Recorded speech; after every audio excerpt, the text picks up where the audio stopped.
Assalamualaikum warahmatullahi wabarakatuh. Halo guys. Ya guys, hari ini kita akan bahas mengenai gagang shock ya guys ya, atau shock handle.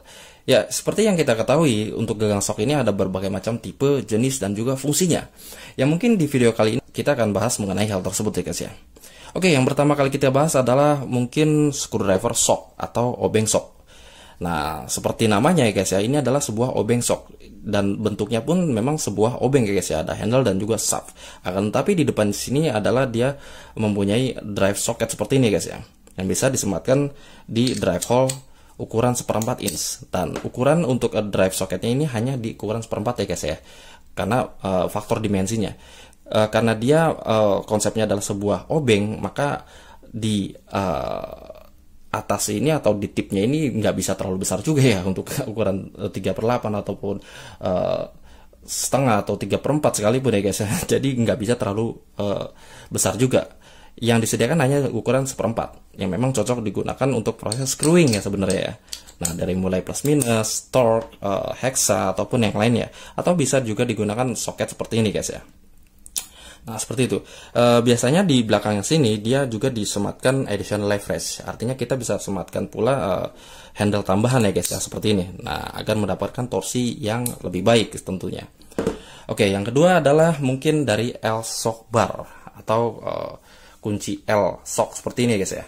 Nah, untuk L-shock bar ini memang digunakan untuk torsi yang jauh lebih besar dibandingkan dengan yang seperti ini guys ya, tentu saja, karena bentuknya yang berbentuk L ya, jadi semakin panjang lengan kuasa kita akan semakin baik tenaga kita yang dihasilkan, maka torsi pun akan makin baik pula guys ya.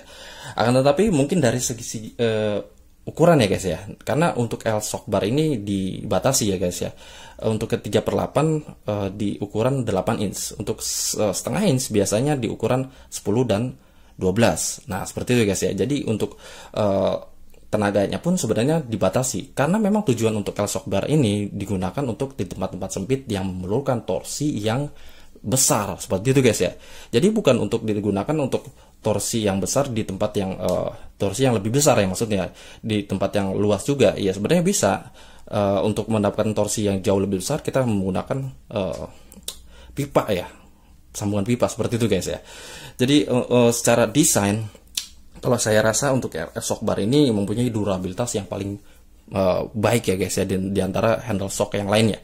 Karena seperti ini ya, bisa kita lihat ya, tidak ada sambungan sama sekali. Seperti itu guys. Lalu yang selanjutnya adalah dari, nah ini ya, sliding T-bar. Nah, sliding T-bar seperti ini ya.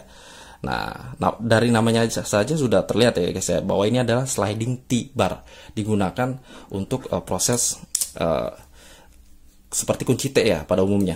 Nah, untuk T-bar ini memang digunakan untuk lebih menstabilkan daripada putarannya nantinya. Nah, seperti ini guys ya.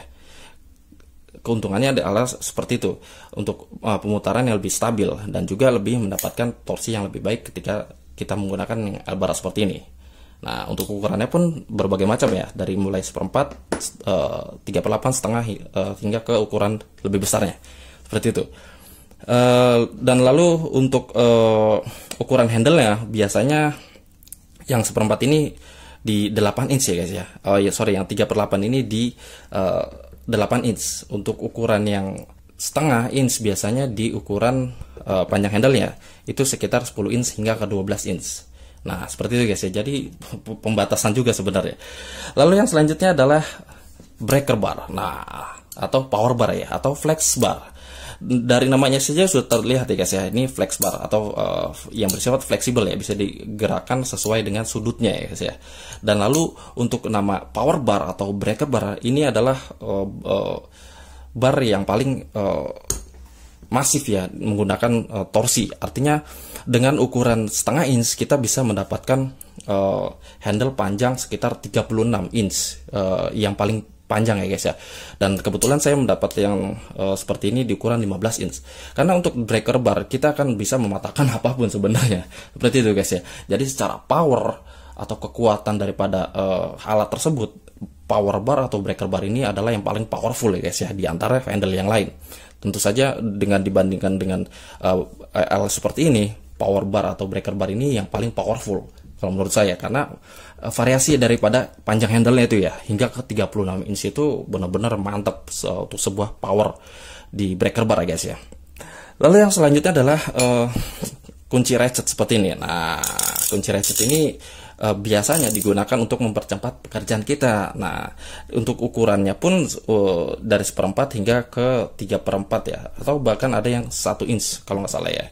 Dan ukuran semakin besar Enfield maka akan semakin baik pula tenaganya ya, dan juga powernya. Tentu saja durabilitasnya pun akan semakin meningkat, seperti itu guys ya. Dan untuk yang ratchet seperti ini biasanya sisi durabilitas daripada ratchet ini yang paling rendah di antara yang lain, karena mekanisme daripada ratchetnya guys ya. Mekanisme yang ratchetnya itu tidak memungkinkan hal-hal yang kita mengeluarkan torsi yang lebih tinggi sebenarnya.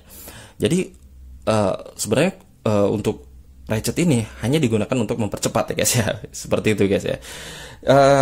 Ya mungkin itu kali guys ya.